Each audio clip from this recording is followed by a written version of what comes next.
Couple seconds. That's ready. All right, item number 10, reconvene in open session. Okay, it's 8:57. We'll reconvene in open session and consider any action necessary in connection with the closed session. So we're going to move to item number 11 to consider appointment of new directors to fill the vacancy on the board. So we are not going to seat anyone today, but we are going to consider the appointment of who will be seated at next month's meeting. We're going to do that by paper ballot. We're going to have each of the directors write down their preferred candidates to fill the two vacancies. I'm going to come by and pick up those sheets of paper for each of the directors and read those off.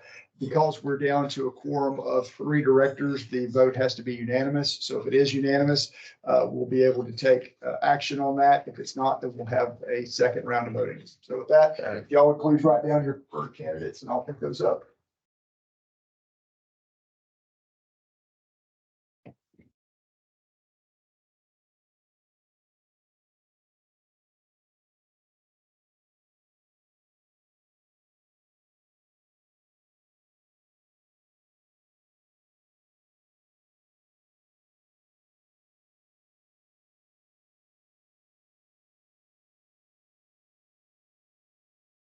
All right, we do have a unanimous vote to appoint Mindy Reynolds and Andrew Freeman as directors on the board for Woodlands Mud Number 1. So congratulations. Congratulations. So we will have items to seat y'all, both of y'all at the next board meeting. There'll be some paperwork.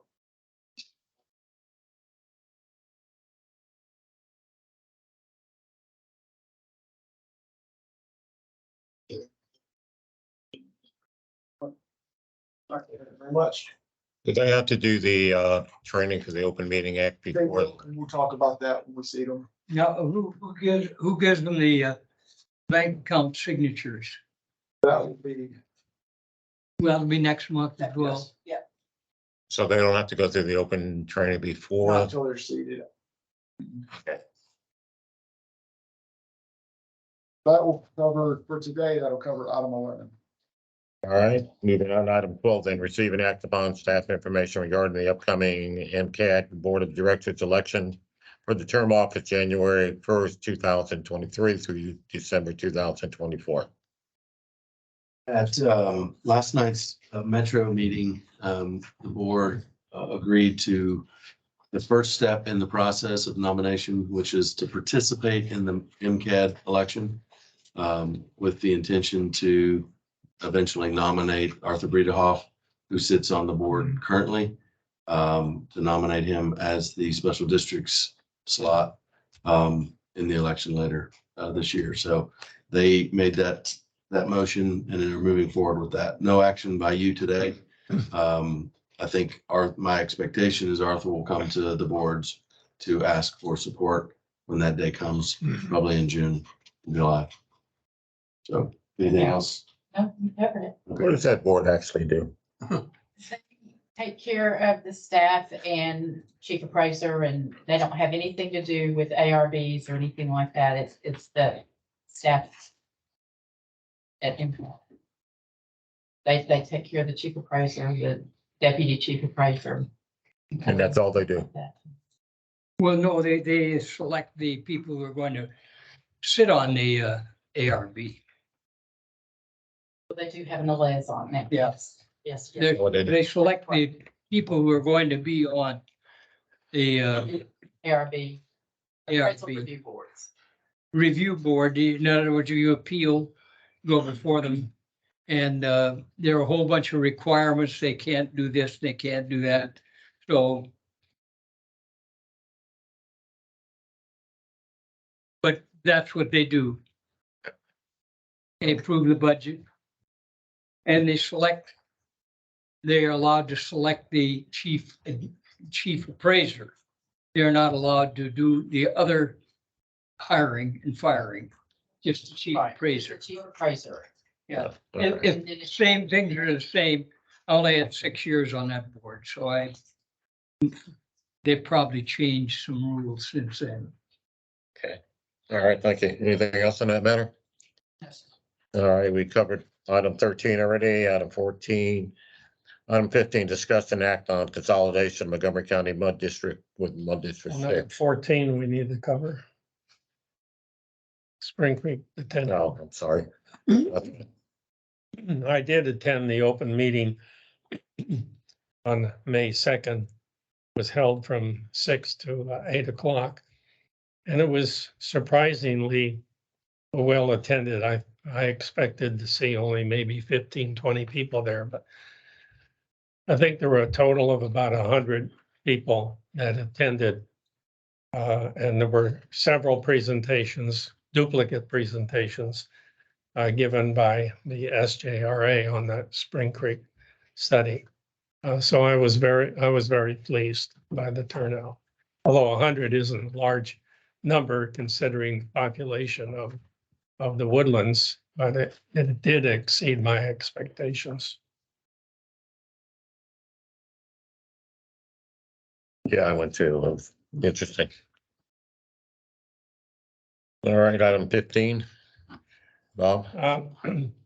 If you haven't seen the video recording of Mud Six's meeting last month, I would urge you to do so, but they turned down any interest in merging with us. So that's off the table. Amazing, but it's their call. Any other comments on that? No, except that we're the only ones that, out of the 4 attempts to consolidate, we're the only one that was successful. And I pointed it out to them. They were concerned about the future maintenance and repair R&R that Mud One may have. And I'm not aware of anything, and they couldn't tell me either, but they gave that as a reason.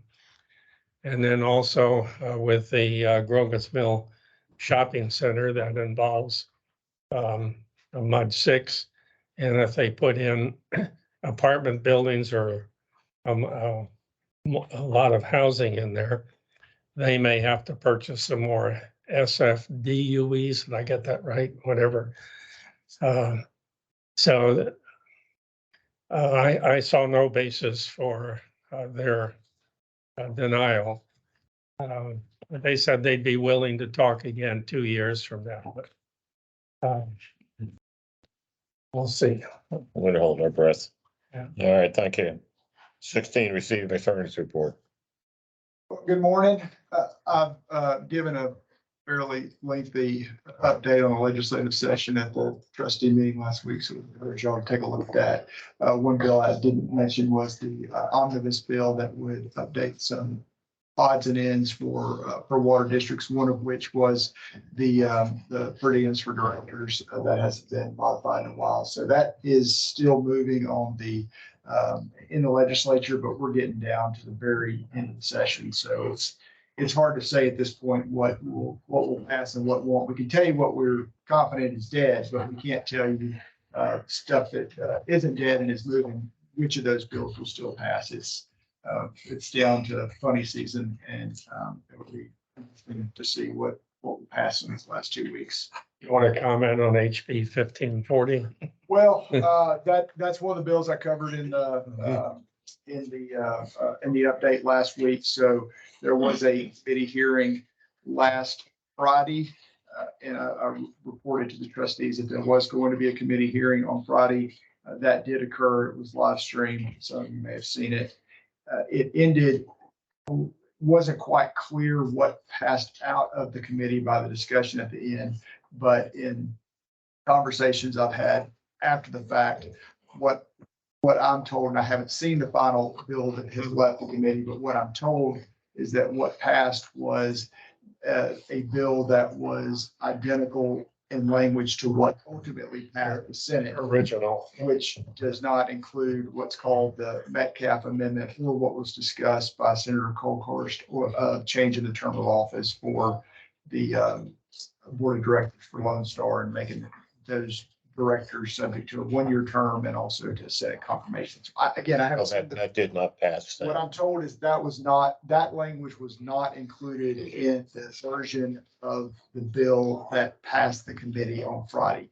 That's still, it's my understanding, that's still on the chairman's desk, Senator Perry.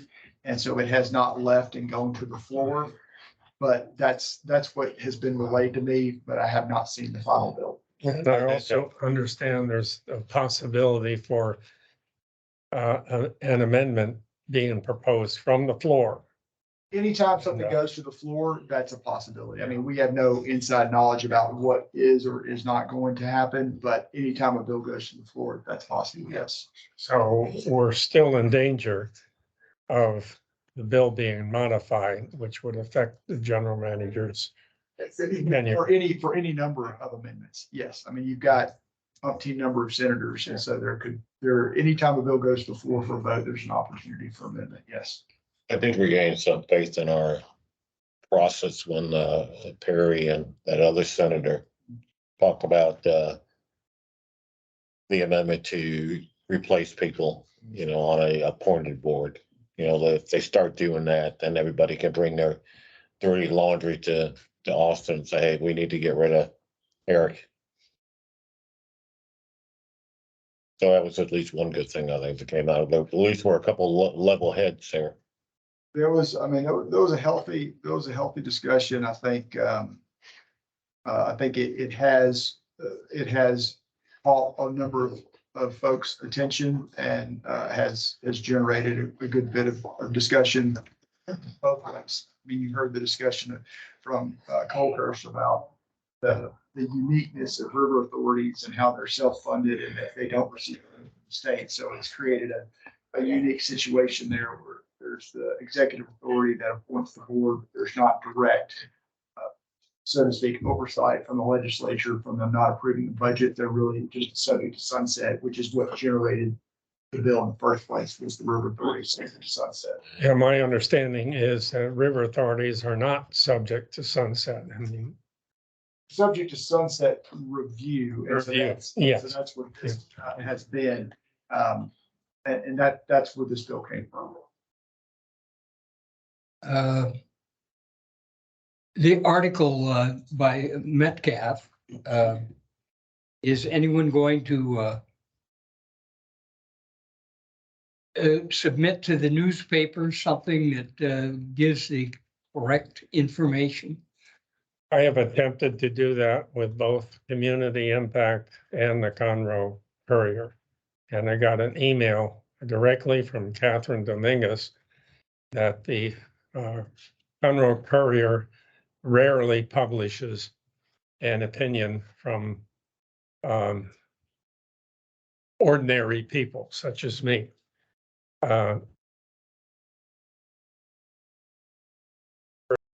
Publishing either, as far as I know, a rebuttal by their own reporters, or accepting what I wrote. I wrote a pretty lengthy rebuttal. Do we want to take action as a board to our representative, telling him that we would not like him to support that amendment? Oh, I discussed this with Brian yesterday. Outside Yeah. of attorney's report. So I wanted to report on Okay, matters of okay, general interest on the okay. legislature, but Yeah, you're right. yeah. So what I'm gonna do is privately email all those on my contact list, and as a resident of the Woodlands, express my feelings. So. Okay, anything else, Brian? That's all I have. All right, item 17, general manager report. All right, thank you. Good morning. Good morning. Just wanted to go over a few things. First, is there's a flyer on page 60 that's a reminder of the Esther is going to on the 10-year project plan update this Thursday evening at from 5:30 to 7:30. Just a reminder on that. I wanted to point out in my report that we have completed the annual hydrant audit and flushing program and we'll be working through the results of that as well. Also, the preliminary drainage assessment report that came from our consultant Champions Hydrolon has come in. We're taking a look and reviewing that at the moment, and we'll be submitting the recommendations and information to you hopefully next month for any action items that might be needed. There's a handful of the drainage backslope interceptors that we fixed on Wedgewood. There's a handful of those in that area as well that may need to be adjusted. That look like there's some sinkholes and things, but we'll kind of get through the rest of the report and report back to you next month on that. Okay, on that, I asked Mike the question on these, drainage, these culverts and everything and so forth, this past rain, a lot of them were backed up, because the opening that goes on underneath like an entrance to a park and things like that, or just down the road. How does the county get notified? Is that our responsibility, say in MUD 1, you've got this one, and this one needs to be cleaned out? Or is that something that they have a process that they go around and check? The county is responsible for all the open ditches, roadside ditches, and then the culverts that connect those roadside ditches between the streets. Mhm. If one is not draining or one is stopped up or one is slow draining, and someone calls us, we'll notify them. Okay, And what they'll do is they have a jet. Right about a jet truck that clean it out. okay. And I think when it's pouring down rain, our guys are just driving around looking to unstop inlets and stuff. If they see something, they'll notify us. No, but to that point though, if you do notice a particular pipe or a particular crossing or a culvert that you believe to be backed up or something, let us know that Yeah, let us location know. and we'll go out and We'll alert the county. Well, it'd be good if we can get the residents to know who to call. Sure. Because there are a lot of those that you see that are backed up, that, especially in this past rain where it came down pretty hard. And, one other area too, that's very interesting, that's in our area, it's, Panther Creek and Lake Woodlands by Meadow Lake Park. If you're coming up Lake Woodlands, there's that section right at that light that, these cars come flying up there, and all of a sudden they hit this wall of water. And, sooner or later, someone's gonna lose control of their car. Is that something that we notify the county on, or is that? We'll go investigate, make sure this opening's not clogged up with leaves or whatnot. That's how we found where Pat been drilled through our storm sewer down by the high school. He's catching a bunch of debris and leaves and such. And so after it drained down, we cleared it out. You could see where Tackus had bored right through the pipe. I think there's a drain that's around there at that particular intersection, but it's higher than so all the water goes across the road there. So if you'll notify them or get them to look at it, I appreciate it. It's corner of Lake Woodlands and Panther Creek by Meadow Lake Park there. At that light. just a couple other quick things. We did receive several customer thank yous, both to their office and field staff for timeliness and friendliness and good service. So we appreciate any good input that we can receive. So wanted to point that out.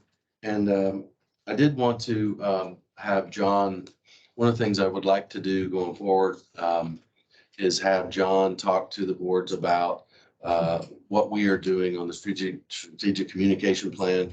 We've talked about the larger campaign that's going to be building. And I just wanted to start getting us acclimated to all the various good things that we're doing, because we've already started doing quite a few things on the public education front. So I wanted to start having John just go through a quick, brief little report to the boards, if you'd like. John? Thank you. Morning. Welcome, John. Yeah, so referring to page 66, there's the communication report on there for the past month. Just some highlights off of that report. Please ask me any questions if I'm skipping over it. But I want to start with that infographic at the top and just, I'm going to read out part of that. But I think this is really salient to what we're trying to do right now with communications in general. People who recall having received communication from their water utility in the last year report higher satisfaction with their water than those who do not recall any I mean, they think their water tastes better, looks cleaner, they feel better about it just because they've heard from us about something. Right? So that really speaks to our need to communicate more. Just more frequently, more volume. We've been attempting to do that. And I think we're making some strides. One barometer for that would be, we have seen an uptick in website visitations since last September. We're trending in the right direction. We need to keep pushing that up. That's not the end all be all analysis there, but it is a nice barometer. One of the things Mud One did on this front, getting communication out, we lauded, was get that annual report out, that year-end report. So I want to give you some data on that. So you have 2,557 accounts. So we were able to send out 1,700 emails for a digital report. Okay, that's 68% of all your accounts got an email saying, "Hey, please read our annual report." You had a 59% open rate. That's great. That's tremendous, actually. And we enjoy a great open rate across the board. So people want to hear from us. They see something come through from Woodlands Water, from the mud. They want to read it. However, so that translates to 918 open. So 36% of your customer base actually read the email or opened it. Of that, you had 81 click-throughs to the mud page where the report lives. And then we mailed out 1,700 inserts with water bill. So that accounted for 68% of your total. So 70% over here from email, 7% from over here in print. So that's not 100% coverage, but we're getting close. And doubling up is even better. Folks saw 2 times the alerts, that's even better. And I'm going to work on getting it out via social media as well. Hey, in case you missed it, flood reports are available online. And when they go to your mud page, they can see all the other great stuff you have and all the other information. eBlast, if you're not looking at eBlast, I encourage you to, we send that out every Monday morning. Called our irrigation recommendation, how much you should water each week, make it easy for folks to get the watering correctly. There's also lots of other quick hitters, good tidbits in there for folks to keep them interested and give them useful practical information to keep them wanting to read that email. We have a 54% open rate on that, which again is really high. So that's a good way to keep your thumb on a major way we communicate. Well, it's hopefully give some benefit for you individually. Our marketing right now, so we're in the end of our second quarter of each plan, which is a water quality focus. So magazine articles on that. Our marketing has been focused on that. We've had some excellent success with our marketing as far as how people are engaging with our digital ads and clicking on it, not just popping up, them actually seeing it and engaging it. We're way above standard right now, so we're happy about that. We are just about to move into Q3. Starts in June of our strategic plan. That's the next 3 months, focused on water conservation. Summertime, folks are tuned into that, so we'll be hitting that message really hard. And then Q4 is going to be involved with rates and establishing value, instilling value first. Mm-hmm. Any questions, thoughts? No, I think you're doing a great job with that, and I did like the mailer that came out. That was good. And I think your weekly e-blast that goes out is very helpful. I hope people will use it, especially when you see like the plants that you can plant and so forth. I think that's very, very helpful also. Getting lots of good feedback, and I purposely embed in that click-throughs to our website, to our social media, so we're getting people cross-pollinating as much. I don't think a lot of people fully understand the capabilities of that Water Smart.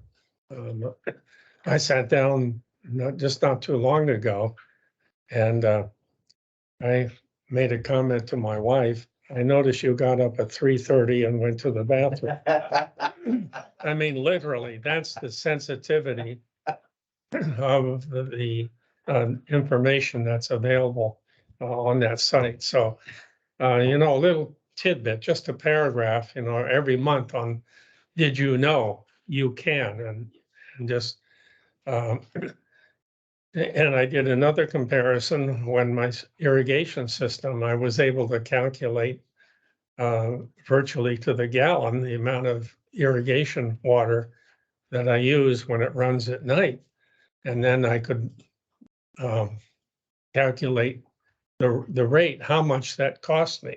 And then little things like that are just hidden gems on the website. Absolutely. That was the focus of our most recent bill ad on the back, and it's always a focus and always Yeah. will be. We're at 33% roughly right now as far as number of folks that have engaged Water Smart. So lots of room to grow there. It's an amazing tool on so many fronts. So yeah, we'll keep pushing that. Where does somebody go to find out how much rain we had in a particular day? That's always a question people pop up and they say, well, how much rain did we get yesterday? So Harris County Flood Control website is a real simple, straightforward one. And you can see how much rain we had in any time period. In fact, I just sent Eric an email last night because I was interested in it and used that site. And so wondering, we've had 9 inches. We've had 27 inches year to date. So remember, we did 34 all of last year. We did 9 inches in the last week in the southern areas of Woodlands. But wouldn't that be something we want to put on our website? That people can just go to our website and say, how much rain we had? Oh, you mean like continually update that or Yeah. link through? I mean, is that data available to us so we could do it? I'd have to work with our webmaster to see how we could do a plugin. Yeah, or a link to that. We could do a link, or we could extract the data and then report it separately. That would take a little bit extra, but It'd be nice if it was a pop-up right on our website of some way. I mean, that would be something that, you know, I think residents would really appreciate, because that's always a question, you know, everybody argues, well, I'm like, you know, rain gauge said this or mine said that, and well, they both might be right, though. well, that's Yeah. true too, Yeah. but I mean, it'd be good if we could say, you know, hey, it's official rainfall for yesterday in Woodlands was so and so. Well, we looked at it in the beginning of last week's rain. Southern Woodlands, central southern was 3.4 inches. And Woodlands Parkway in 2978 was 0.2. Hmm. So Mhm. Woodlands is so large that it could be that certain areas aren't getting the same amount, but. Yeah, maybe we can break it down or something. Yeah, yeah. I just think it'd be a good thing to put on our website. Well, and we're pulling it also, what John's talking about, from particular rain gauges that Flood Control has. So depending on where that's located, it could be even different depending on where the other ones are, but we certainly will look into it. Okay. Sure. Anything else? Hopefully get I'm people sorry. tuned in. Absolutely. At one time, the JPA funded installing rain gauges. Mike, you can correct me on this. And we had a chart that came on our monthly report showing every day the rain that was accumulated, and at the end of the month, how much was accumulated at our rain gauges. And the rain gauges varied, by the way. And I don't think we are doing that anymore. We haven't done that in a while, but. Well, I know, Bring it but back, yeah. you know, We've got 7 rain gauges throughout the woods. we have 7 now. Yes. We initially funded 5. And 7. we used to get a monthly report in our packet, and it would show how much our gauges said was every day. And if we go back to using our gauges, it would be very easy to put it on the website. Yeah, If with that's what you smartphone, want. everybody, you know, would love to just pick it But up and say, the gauges varied because there's a tremendous difference in the woodlands. And the woodlands that's serviced by the woodlands water does not include Creekside. So there's confusion if you do that. And I noticed that when we're doing all the advertisements, we're not telling people these advertisements don't apply to Harris County. All right, anything else? All I got. All right, thank you very much. Eric, you have anything else? Last couple of things, I did an interview with Community Impact that was pushed out through their digital platform, and then we pushed it out. I think it'll be in print as well this coming month. And then the only other thing I had was just a quick update at the trustee meeting. There was, we made a presentation to propose a new billing software. So that's all there is. All right. Received the Woodlands Water Trustee Report. Since I attended, I think Eric covered everything. The only thing is on, you might want to look, there were 3 public comments that were very interesting. One was Mr. Maggard addressed the cost of the wastewater treatment plant. So that's pretty interesting. So you might want to look at that, but otherwise, everything is pretty well in his report. Item 19, discuss any matters placement on future agenda. We'll carry forward the items to seat Mindy and Andrew next All month. right. Anything else? No, I noticed, that it said when the mowing's done, we're gonna have a report on the ditches. So I guess, that'll be in the general manager's report. Yeah, I mentioned it earlier. We're gonna go through the reports and provide you recommendations at the next meeting. Yeah, and I hope that includes walking the ditches, not just going with your scooter on the bike path. Because that doesn't do it. Did a thorough description and observation of all your ditches on foot.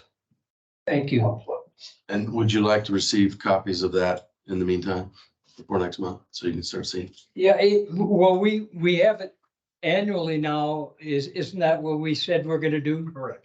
Annually, we're gonna report and no history, a lot of history on that. Are you also taking some photographs of problem areas that? Oh, absolutely. They're all in here. Yeah. In fact, I've started tabbing some points of interest. Tremendous history, and Mike can tell you about it. We've been fighting this for years. More to come. All right, anything else on replacement on future agenda? All right, item number 20, motion to adjourn. So All right, Second. all in favor, say aye. Aye. Aye. We're adjourned. Thank you very much.